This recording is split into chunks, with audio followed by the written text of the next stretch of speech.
Hallo zusammen, heute mal ein Video in einer etwas anderen Form. Und zwar habe ich diese Aufnahmen vor ein paar Wochen in Shibuya und Harajuku gemacht, um einfach mal zu zeigen, wie leer es dort ist. Jetzt ist natürlich die Frage, laufe ich einfach nur rum oder quatsche ich euch mit irgendwas zu nebenbei? Ich habe mich nun für Zweiteres entschieden und werde einfach mal ein paar Fragen beantworten, jetzt unabhängig von der ganzen Situation, die ich des Öfteren in letzter Zeit bekommen habe. Ich dachte mir, ich kann unten in der Videobeschreibung sie mal verlinken, dass, wenn es irgendwie ein Thema gibt, was euch besonders interessiert davon, dass ihr direkt da draufklicken könnt und zu dem Zeitpunkt in dem Video springen könnt. So, na dann legen wir mal los.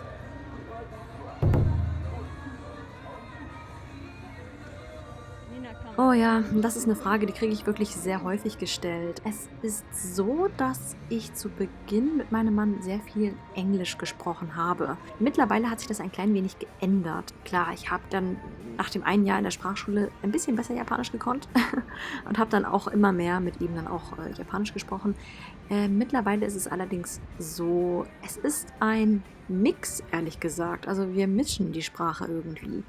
Mal ist es mehr Englisch, mal ist es mehr Japanisch, wobei ich ehrlich sagen muss, es ist überwiegend eher Englisch. Jetzt kommt vor allem auch noch dazu, dass die Kleine dazu gekommen ist und ja, ich meine, wir haben mittlerweile unseren Tagesrhythmus, aber dennoch bin ich an einigen Morgenden oder Tagen nicht ganz so wach und da ist Englisch dann doch ein bisschen einfacher.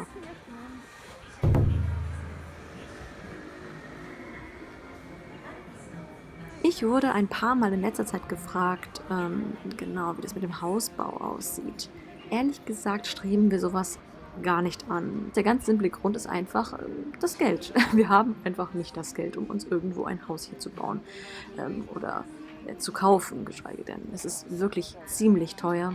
So wie ich meinen Mann kenne, möchte er gerne in der Gegend, wo wir momentan sind, wahnsinnig gerne bleiben und strebt es, glaube ich, nicht an, in irgendeinen anderen Teil von Tokio zu ziehen. Deswegen denke ich, wird das eher ja, bei einer Wohnung bleiben. Ich muss aber auch ehrlich gesagt gestehen, Hausbau in Japan stelle ich mir generell sehr schwer vor. Es ist halt wiederum komplett anders als in Deutschland, wo du halt nicht die ganzen Naturkatastrophen hast. Hier hast du halt ständig irgendwelche Erdbeben oder wenn ich an die Taifune denke, es kann ständig irgendwas kaputt gehen. Und da denke ich mir wirklich persönlich, es ist einfacher, sich irgendwo einfach dann irgendwas zu mieten. Im Falle, dass mal was schiefgehen sollte oder was weiß ich, ist man dann nicht an diesen Ort gebunden, sondern kann dann einfach umziehen. Es ist natürlich Ansichtssache und natürlich ist es toll, ein eigenes Haus zu haben. Aber ich denke, wenn ich hier die Möglichkeit hätte und plötzlich wahnsinnig reich wären, denke ich, würden wir uns doch eher ein Haus mieten, anstatt zu kaufen. 感染しても症状の出ない若い方々が気づかずにウイルスを拡散させることが懸念されます。都民の皆様には換気の悪い密閉空間、多くの人の密集する場所、近距離の会話での密接場面、この3つの密が重なる場面を避けるための行動をお願いします。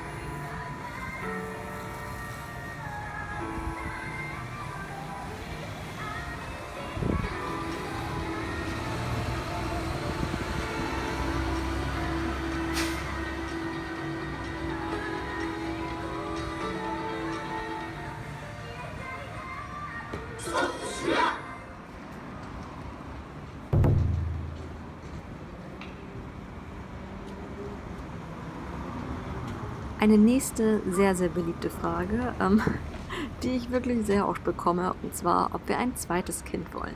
Die geht eigentlich mit der Frage davor ein bisschen einher, denn es ist halt auch eine Geldsache. Zum einen natürlich. Ja, von meinem persönlichen Gefühl her, ja, was soll ich sagen? Manchmal habe ich so Tage, da könnte ich noch 5 weitere Kinder haben, wenn es nach mir ginge.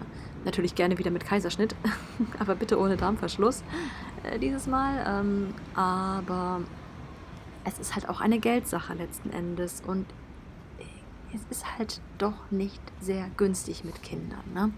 Das muss man halt auch immer wieder bedenken.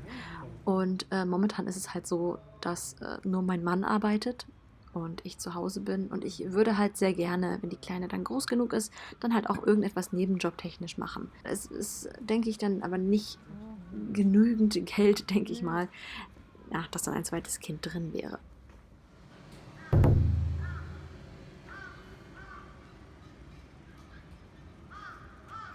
Diese Frage wurde mir tatsächlich neulich erst wieder gestellt. Und zwar, ja, werde ich es einfach mal splitten. Ja, warum ich nicht über Arbeit in Japan berichte. Ganz einfach, weil ich nicht arbeite. Ich gestalte meine Videos meistens immer am liebsten so, dass ich Erfahrungsberichte erstatte. Ich möchte gerne über irgendetwas berichten, wovon ich auch Bescheid weiß, wo ich Erfahrungen gesammelt habe. Und da ich halt hier nie wirklich richtig gearbeitet habe, denke ich, es ist etwas unangebracht, wenn ich plötzlich ein Video darüber machen würde, weil ich einfach gar keine Relation habe und überhaupt gar keine Ahnung habe, wie das dann wirklich hier so abläuft. Klar, ich habe zum einen natürlich meinen Mann, da sehe ich ja, wie er arbeitet, aber ich denke mal, die meisten Leute interessiert es ja dann doch eher, wie man als Ausländer hier arbeitet. Und diesen Content kann ich leider nicht bieten. Zumindest noch nicht. Mal sehen, wie das in Zukunft aussehen wird. Zu der zweiten Frage dazu. Ja, dazu mal einen kleinen Exkurs in mein Curriculum Vitae, beziehungsweise ja in meine Arbeitshistorie. Was habe ich alles gemacht in Deutschland? Als ich noch Teenager war, habe ich Nachhilfe gegeben, auch über eine Agentur. Ich habe dann hinterher, als ich angefangen habe zu studieren, habe ich bei 2 Gaming-Firmen gearbeitet im Quality Management und habe quasi einen ziemlich geilen Job gehabt und habe Videospiele getestet, beziehungsweise Handyspiele in erster Linie. Das war noch zu der Zeit, wisst ihr, Jamba Sparabo und so, als man so ja, Handyspiele runterladen konnte und es noch gar keine Apps gab und auch noch Klapphandys und sowas und ja, Tastenhandys. Das war die Zeit ungefähr. Danach habe ich noch PC-Spiele getestet, hier und da. Das war auch ein sehr schöner Job. Und danach habe ich quasi studienbegleitend nebenbei Grafikdesigner gemacht und habe bei einer Medienagentur, bei einer Werbeagentur gearbeitet erstmal. Und habe das auch eine Zeit lang gemacht und ja, das ging dann so in Richtung Promotion und Poster und bla. Und die haben dann noch mit irgendeiner Arztpraxis noch zusammengearbeitet und ich habe Blister erstellt und Packungsdesign für irgendwelche Hormoncremes für ältere Damen und ganz, ganz spannend, ja, ihr merkt schon. Danach habe ich in einer Medienkanzlei angefangen. Also etwas komplett anderes. Da gibt es auch gar kein Berufsbild eigentlich dafür. Also ich war halt als Ermittler eingestellt und wurde auch erstmal eingelernt. Sprich, ich habe quasi böse Buben im Internet ausfindig gemacht, die widerrechtlich Bildmaterial verwendet haben auf ihren Webseiten oder in ihren Videos.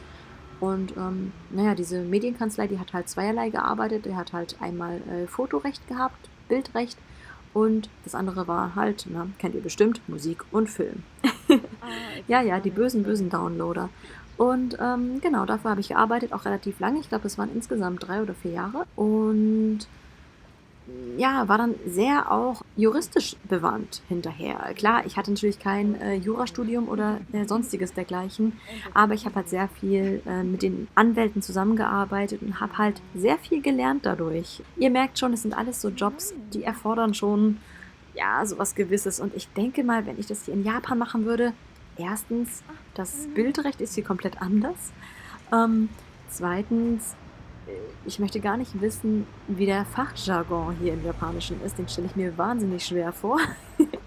Und ja, drittens ist halt einfach Faktum, wenn du hier arbeitest, die wünschen sich halt alle schon ganz gerne JLPT N1 oder N2 oder ja, ein wunderschönes, brillantes Business-Japanisch. Und das kann ich halt leider immer noch nicht vorlegen. So, das waren die Fragen in Richtung Persönliches. Dann habe ich noch weitere Fragen im Petto.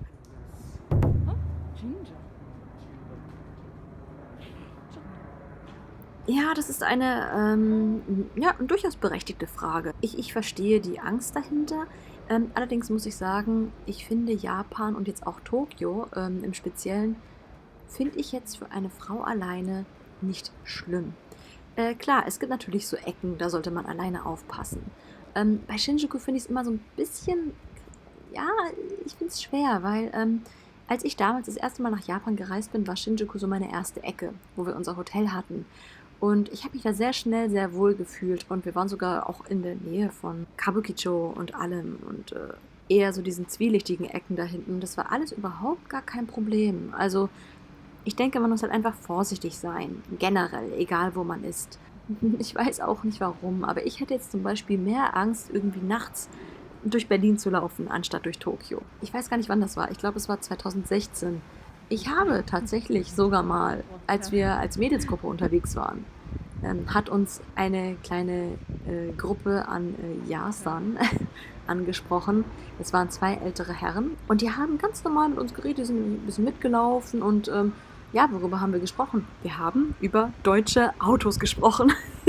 Das werde ich nie vergessen. Auf jeden Fall war der eine Herr ganz besonders begeistert darüber und er fand es irgendwie sehr toll, dass wir Japan mögen und auch besonders Tokio und uns hier wohlfühlen und er möchte, dass wir eine gute Zeit hier haben und ja, das war mein erstes Treffen mit einem Herren dieser Art, würde ich sagen. Ich weiß natürlich nicht, wie das abends ist oder nachts, wenn man alleine hier rumstrolcht. Ich denke, als Gruppe ist es okay, aber wie gesagt, es kommt ja auch immer wieder in den Nachrichten ab und an, dass einigen Ausländern hier und da ja mal was passiert. Es ist natürlich immer die Devise aufzupassen und nicht mit Fremden mitzugehen oder sonstiges. Aber sehr häufig hast du halt doch den Fall, dass sehr viele Fremde hier auch einfach nur reden wollen. Besonders wenn es alte Leute sind. Die sind besonders freundlich und freuen sich hier und da, je nach Ecke in Japan, wirklich sehr über Ausländer und sind auch interessiert. Und das finde ich eine sehr schöne Sache im Generellen.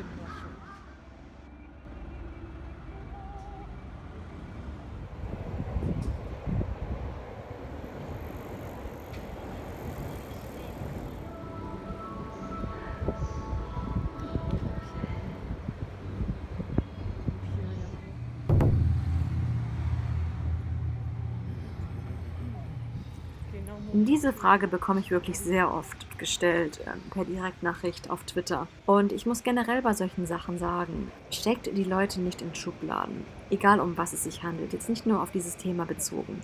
Ich finde es immer generell sehr, sehr schwer zu sagen, oh nein, Japaner generell, die sind ganz schwer mit Dating und überhaupt und sind ganz schlechte Liebhaber und sind ganz kalt und ich sag nur, ich bin mit einem verheiratet und bei mir ist das nicht der Fall und ich kenne Leute, die sind auch mit Japanern verheiratet, die auch sehr, sehr lieb und fürsorglich sind und halt überhaupt nicht diesem Bild entsprechen, was einige Leute halt so beschreiben. Ich finde, also zumindest denke ich, dass es in jeder Kultur, an jedem Ort dieser Erde irgendwelche schwarzen Schafe gibt.